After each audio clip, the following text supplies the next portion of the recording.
Oke, Assalamualaikum warahmatullahi wabarakatuh.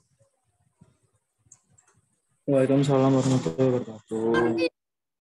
Baik, di pertemuan kali ini Pak Yitno akan mengajarkan tentang activity based costing ya. Jadi ketika di sebuah perusahaan itu setelah aktivitas pembiayaannya itu diatur lagi ya, jadi bisa mengatur lagi kemungkinannya akan diakibatkan biaya itu mengalami penurunan. Nah, aktivitas based costing berarti analisis model ABC ini sering dipakai para peneliti. Nanti kalian kalau skripsi boleh menggunakan ini ya, aktivitas based costing, dengan tujuan supaya apa?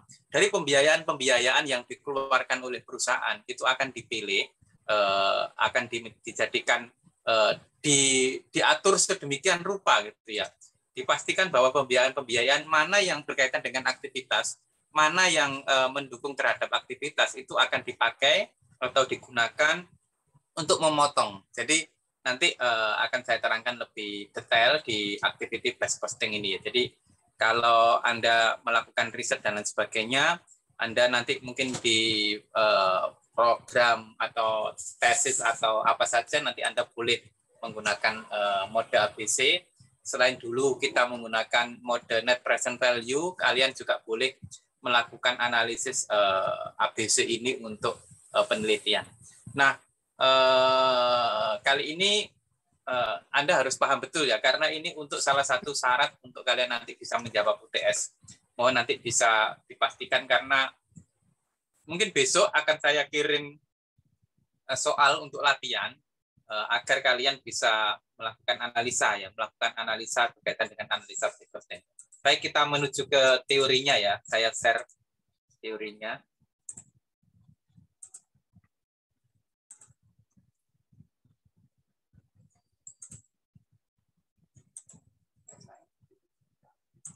Baik, ini yang disebut dengan activity based costing. Berarti mulai dari pengertian sampai dengan ini nanti ya, saya coba sampai dengan analisanya ya, sampai dengan analisanya akan saya coba saya terangkan.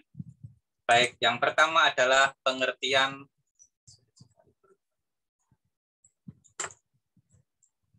Oke, yang pertama saya sebutkan tadi yaitu pengertian dari activity based costing. Jadi memang pembiayaan yang dibuat itu berdasarkan aktivitas. Ketika ada pembiayaan yang sudah baku, nanti biasanya akan dilakukan kayak analisis begitu ya. Jadi sebelum dilakukan analisis based costing sama yang sudah dilakukan analisis based costing. Nanti terjadi selisih berapa. Oke, activity based costing adalah salah satu metode yang bisa dilakukan untuk menghitung biaya dengan akurat. Jadi setelah biaya-biaya yang ditetapkan oleh perusahaan, maka gunakan metode ABC untuk mereview lagi, untuk mengecilkan biaya-biaya yang kira-kira seandainya biaya overhead dikasih global. Biasanya overheadnya berapa Pak Yitno habis Adibuana itu? Adibuana untuk overhead sekitar 300 jutaan, Pak. Nah, itu dipecah-pecah lagi loh. Overhead 300 juta itu dipakai untuk apa saja? Berapa untuk listrik, berapa untuk air, berapa untuk promosi dan lain sebagainya. Seandainya itu bagian ada di overhead itu ada bagian. Jadi kan biasanya kalau kita itu kan membagi biaya menjadi dua ya. Jadi biaya bahan baku, biaya penolong, terus kemudian overhead pabrik. Biaya bahan baku dan biaya penolong biasanya sudah masuk ke dalam satuan gitu ya. Yang tidak bisa satuan kan masuk biaya overhead pabrik. Nah, itu akan kita pecah-pecah lagi. Kira-kira tenaga kerjanya berapa biayanya. Oke. Ya itu ya. Jadi pengertian activity based costing. Biasanya terus kemudian fungsinya, salah satu fungsi ABC adalah untuk membantu perusahaan dalam mengambil berbagai keputusan terkait harga pokok. Nah, bisa karena kita akan memisahkan mana yang menjadi harga pokok, bahan utama dan bahan penolong, sehingga itu yang tidak bisa dirubah, yang kita ubah-ubah adalah pada biaya overhead dan sebagainya. Karena kan kita sudah ditargetkan, ditetapkan biayanya berapa, ya. Manfaatnya memudahkan mengambil keputusan, meningkatkan persaingan dan kompetitor sama ya. Jadi kemudian pengawasan dan evaluasi, kemudian mengembangkan produk lebih mudah. Nah, kita langsung ke ini saja ya, langsung ke ke analisis ya. Jadi anggap saja ini nanti kamu teorinya kamu baca, nanti saya kirim seperti ini. Ada seperti ini ya.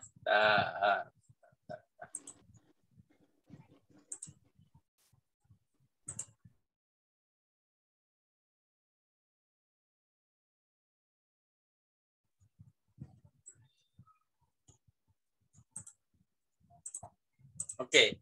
Contoh produksi cake Yumi gitu ya. Berarti Yumi, biasanya kita bilangnya cake Yummy. Nah, kita harus tahu cake Yummy itu pasti ada yang namanya biaya bahan baku, ada biaya penolong, ada biaya tenaga kerja, dan ada biaya overhead pabrik. Oke. Contoh produksi cake Yummy, kita akan memproduksi sekitar 6.804 piece. Ini dalam 1 tahun ya, satuannya tahun. Oke. Kebutuhan bahan baku apa saja? Mulai terigu, margarin, telur, gula, susu bubuk, kental manis, satuannya ini, harganya ini, kemudian total 137.268. Oke. Jadi itu nilai biaya bahan baku, ya, bahan baku utama dari pembuatan cake. Oke. Selain bahan baku pasti ada bahan penolong. Oke, bahan penolongnya adalah ada ragi, ada SP, ada vanila, ada baking powder. Yang satuannya ini dalam 1 tahun harga pokoknya ini dalam 1 tahun menghabiskan 2.784.000. Biaya tenaga kerjanya berapa? Ini kita anggap bahwa karena membuat roti ya juga nggak begitu banyak, kan sudah ada produksi, bose butuh 1 tenaga kerja yang dibiayai ya, karena dia butuh tenaga kerja pembantu. Bosnya sudah dapat duit dari mana? Duit dari keuntungan kayak gitu ya. Oke, bos hanya mempekerjakan 1 karyawan, dibayar 1 bulannya 900.000, total 12 bulan 10.800.000. Ya. Oke, kemudian ada overhead pabrik. Nah, overhead pabrik gas LPG butuh 336 biji dalam satuan 300, pokoknya total 336 biji, terus kemudian harganya 20 ribuan, kemudian listriknya 12 kWh. Ini total 1 tahun ya, bukan bulanan. Kemudian nanti kalian harus ngecek ke samping. Ini pengaliannya mana dari mana, ini dari mana. Kemasan 1 paket berarti 7.200.000. Terus pemasaran 1 paket berarti dia 2.350.000. Kemasan 1 paket berarti sekitar 6.804 tadi ya, 6.804 biji. Tapi cetakan kan wis paket rim gitu ya, nggak bisa bijian. Dia cetak 1 rim. Nah, oke, dia mungkin produksinya menghabiskan 1 paket rim ini menghabiskan 7.200.000. Oke. Ketika biaya-biaya tadi sudah ada, biaya utama yaitu biaya bahan baku, biaya bahan penolong, biaya tenaga kerja langsung, biaya overhead, maka ketemu total pembiayaan adalah 171.922.000 ya.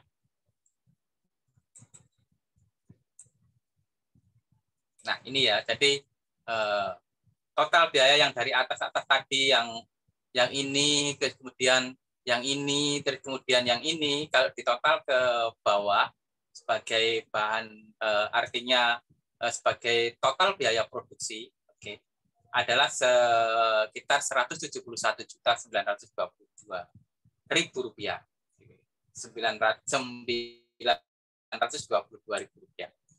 Maka apa untuk perhitungan harga pokok penjualannya berapa? Berarti kan kalau harga pokok penjualannya kalau dari 21 ini ya, dari biaya overhead pabrik, dia menghitung harga pokok penjualannya saja. Sebelum ini menggunakan teorinya ABC gitu ya. Tarif tunggal. Tarif tunggalnya berarti biaya overhead pabrik dibagi dengan jumlah produksi 6.804, maka tarif tunggalnya adalah 3097. Ini untuk persatuan pada biaya overhead pabrik ya. Ini persatuan pada biaya overhead pabrik. Bagaimana menghitungnya ketika biaya overhead pabrik ditambahkan dengan jumlah produksi dan biaya penolong gitu ya. Overhead pabrik 21, biaya bahan penolong 20 itu total ditambah 2.700, 23.854. Maka dibagi 6807 dapat 25.000 per pitch gitu ya. Pengen keuntungan berapa? Pengen keuntungannya adalah 50%. Berarti 25.000 keuntungannya, dia meminta keuntungannya 50%, berarti 12,638. Nanti akan di masing-masing soal biasanya Pak Yitno ngatur laba ini ya. Kamu pengen laba berapa? Butuh laba. Lah labanya biasanya saya sesuaikan dengan NIM. Berarti masing-masing orang berbeda. Kalau NIM-nya 12 berarti ya bagian belakang NIM 12 berarti keuntungan yang diinginkan 12%. Kalau NIM-nya 20 37000080 berarti keinginan keuntungannya 80%. Ini yang nanti membedakan di masing-masing kelas agar tidak isok turunan ya. Biar masing-masing kita shuffle, kita beri acak berdasarkan laba yang diinginkan. Oke, maka harga pokok penjualan selama 1 tahun sebelum penerapan metode ABC ya, maka hitungannya seperti ini.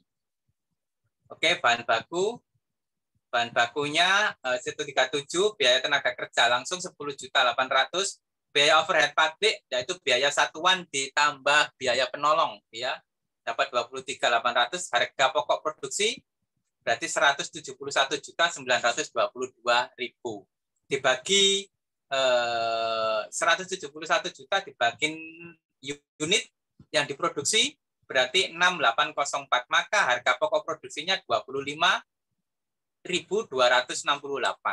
Laba yang diinginkan 50%, maka dari 25.000 50%-nya adalah 12.634. Maka diglobalkan harga jualnya 38.000. Nah, biasanya kalau di sebelum penerapan ABC begini biasanya diglobalkan ya, pembulatan ke atas. Nanti beda dengan yang ABC. Oke, kita pecah-pecah lagi. Kalau di sini biayanya overhead pabrik. Maka kalau harga jualnya berapa setelah ditambahkan keuntungan? Artinya menjual itu kan dari harga pokok produksi ditambah pengen keuntungan berapa, itu kan seperti itu. Maka itu menjadi harga pokok penjualan. Jadi 38.000 dikalikan 6.804 jumlahnya, maka ketemu 258.552 258.552.000 rupiah. Jadi dia nanti akan terjual produknya itu mendapatkan income yaitu 258.522.000 rupiah ya, untuk 6.804 piece produk kick selama 1 tahun. Nah, kenapa kita harus menerapkan metode ABC? Karena ini kalau mendapatkan keuntungan ini keuntungannya sudah ditetapkan. Tetapi apakah nanti bisa selisih harga? Bisa, kita turunkan ya. Jadi keuntungannya nggak bisa. Ini keuntungan, bos wis minta keuntungan 50%.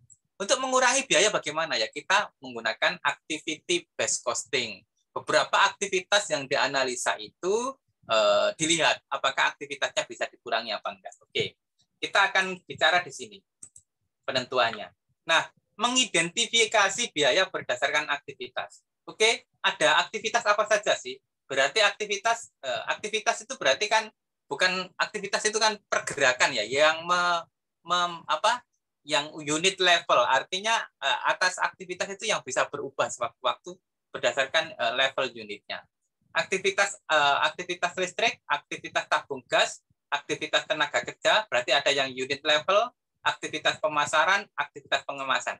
Anda lihat tulisan ini, level aktivitas ya, berarti mana yang kira-kira sebagai unit level, mana yang kira-kira sebagai batch level, mana yang sebagai product sustaining atau sustainable yang berkelanjutan ya. Product sustaining yang istilahnya produk itu pengertiannya di sini. Identifikasi, jadi identifikasi unit level adalah biaya yang meningkat saat satu produksi. Jadi ketika produksinya meningkat maka dia akan ikut meningkat. Kemudian apa yang disebut dengan batch level adalah biaya yang disebabkan oleh jumlah batch yang meliputi biaya persiapan dan kebanyakan biaya penanganan bahan baku. Nah, di sini tadi batch levelnya apa? Tenaga kerja. Secara otomatis dia akan mengikuti. Oke, bagaimana dengan sustaining product sustaining? Berarti biaya-biaya yang biasanya kita tetapkan ya. Jadi mereka tetap mau jumlah produksinya berapa, ininya berapa, perusahaan sudah ngeplot, oh sakmene biaya pemasaran, oh sakmene biaya pemasaran. Berarti memang untuk satu produksi ini, nah ini bisa berubah-ubah berdasarkan, ini kan data, ini berdasarkan, ini Pak Yitno ini ngambil skripsi ya, jadi benar-benar bukan simulasi ya, ini benar-benar data. Nah ini perusahaan akan kita tanyakan, mana di level activity, mana yang masuk unit level, mana yang masuk batch level, mana yang masuk product sustaining. Nah itu sangat penting karena untuk menentukan, kita tidak bisa ngarang kalau artinya tidak bisa ngarang sendiri. Ini harus dikonsultasikan kepada stakeholder pemilik perusahaan, mana yang unit level, mana yang batch level, mana yang product sustaining. Nah pengertiannya di sini kita akan menentukan cost driver. Nah cost driver itu adalah merupakan karakteristik kegiatan atau kejadian yang menyebabkan terjadinya suatu biaya. Nah, ketika ada cost driver, maka nanti yang kita ubah-ubah, artinya biaya yang unggul itu akan kita pecah lagi. Akan kita pecah lagi berdasarkan satuan. Nah, di sini perusahaan menentukan aktivitas listrik, tabung gas, tenaga kerja, aktivitas pemasaran, aktivitas pengemasan. Ini menunjukkan nilai cost driver. Maka satuannya ada di sini. Ya, ini yang sangat penting. Ini yang nanti kalau soal akan ditentukan ini ya. Ini yang ditentukan oleh stakeholder ya. Jumlah dari cost driver ini. Cost driver ini. 335 kWh dianggap ini 335 kWh ya. Berarti dalam 1 tahun dia menggunakan 3.305 kWh. Itu ditanyakan itu ke perusahaan, tidak boleh dikarang. Tabung 108 kg artinya 336 tabung kali 3 kiloan. Jadi dia beli 3 kiloan maka membutuhkan satuan kilogram. Kemudian jam kerja 358 hari kalikan 7 jam kerja maka dapat 2504. Sebenarnya 2506 ya. Tapi sama perusahaan diturunkan 2504. Data ini yang biasanya harus ditanyakan ke perusahaan beneran, itu nggak boleh dikarang. Kemudian aktivitas pemasaran dia berdasarkan unit karena nanti diproduksi 680 maka dia mengikuti. Nah, yang ini ya. Jadi ini yang namanya cost driver, jumlah pada cost driver. Ini yang berdasarkan aktivitas. Kalau tadi di atas gelondongan ya ditentukan bahwa biaya pemasarannya 7 juta, biaya kemasannya 2 juta. Nah, ini kita coba untuk memastikan sebenarnya berapa sih kena satuan dari biaya itu. Nah, ini kita memberikan cost driver, berarti cost drive-nya itu menentukan, ini ditanyakan kepada perusahaan yang saya merahi ini. Nanti kalau di soal level ini yang akan berubah-ubah. Oke. Nah, ini kalau kita kalikan dengan satuan. Oke. Oke, cost drive ini kita kalikan dengan satuannya. Oke. Tadi di activity biaya aktivitas kan coba berapa sih nilai aktivitas listrik kita coba di sini di awal, di data di awal. Berarti kita harus cross check lagi data awal tadi. Listriknya berapa? Nah, listrik 4.800.000. Terus kemudian tabung 6.700.000, kemasan 700. Jadi ini itu dikalikan dengan cost drive. Ya. Cost driver ini. Ini dikalikan dengan cost driver. Berarti kalau ditentukan cost drivernya ini berarti dibagi berapa satuan persatuannya. Berarti kan 4.800.000 kalau dibagi KWH-nya 3.350 maka persatuan per KWH-nya itu bernilai Rp1.432. Terus kemudian tabung LPG berarti 100 kilogram ya. Berarti berapa per kilonya? Berarti 6.666 per kilonya. Kemudian tenaga kerjanya per jamnya berapa? Kalau 10 juta berarti dia per jamnya dibayar 4.408 ya. Per jamnya. Biaya aktivitas pemasaran berarti jumlahnya tadi persatuan berarti persatuannya 68 berarti kena Rp345 per unit biji untuk pemasarannya. Kemasannya kena berapa? Berarti kena 1.058. Itu jadi aktivitasnya seperti itu. Nah, ini kalau kita kalikan lagi, jadi levelingnya lagi kalau kita analisis lagi. Nah, maka kita tidak mengalihkan jumlah yang ini lagi. Kita mencoba mengalihkan jumlah yang ini. Kalau aktivitas dikalikan ini berapa? Oke. Ini kebetulan masih sama ya, hampir-hampir mirip ya. Hampir-hampir mirip. Tapi kalau nanti pada level yang detail gitu ya, yang cost drive-nya ditentukan secara berubah-ubah oleh perusahaan, ini akan berpengaruh ini. Umpamanya di tahun kedua cost drive-nya ditentukan jumlahnya nggak segini, tetapi tarif pokoknya sudah ditentukan karena biaya aktivitasnya sudah ketemu. Mungkin ada penambahan pada cost ini, maka ini akan menjadi patokan utama. Ternyata biaya listrik menjadi 4.800, tabung ini tetap 10 juta. Maka kalau dianalisis, ya, kalau dianalisis di sini, ketika menggunakan metode penerapan metode ABC, nah bedanya dengan metode yang sebelum ABC adalah biaya overhead pabrik itu global, 23 juta dia diglobalkan. Nah, ketika ada tarif ABC, maka ditentukan biaya penolong bukan atas dasar data yang awal, tetapi atas dasar data yang ini, data hasil ini, ya. Biaya penolongnya tetap ya di atas tadi, tabung gas, aktivitas listrik. Ini biaya penolong itu kalau tadi di sini apa yang membedakan? Kalau di sini pada metode ABC itu dirinci biaya penolong, listrik, tabung gas, pemasaran, kemasan, totalnya ini. Kalau di sini, kalau sebelum analisa itu langsung biaya overhead pabrik 23.854. Nah, ini yang kemudian dipecah-pecah. Dipecah-pecah menjadi aktivitas berdasarkan aktivitas. Oke. Nah, biaya bahan penolong, jadi aktivitas biaya penolongnya masuk ke dalam overhead pabrik. Biaya listriknya masuk. Biaya tabungnya masuk, biaya pemasarannya masuk, biaya kemasannya masuk atas dasar analisis yang ini ya, atas dasar analisis. Ini saya kasih warna merah supaya nanti kalian tahu asalnya dari mana. Ntar saya ganti biar paham. Berarti posisinya mengganti warna yang merah. Nah, data detail ini akan masuk ke dalam data detail. 171, 6, ini kalau dikalikan berarti 171, kalau di total 171 juta biaya produksi dibagi jumlah produksi berarti kena satuannya 25 juta 268, terus kemudian laba yang diinginkan 12 juta. Nah, di sini tidak boleh diglobalkan lagi. Kalau tadi diglobalkan 38 juta. Nggak boleh. Ini ya total ini ya, total 39, totalnya berapa selisihnya. Ini kalau dikalikan ini 257.888 ya. 257.888. Oke, kita lihat selisihnya.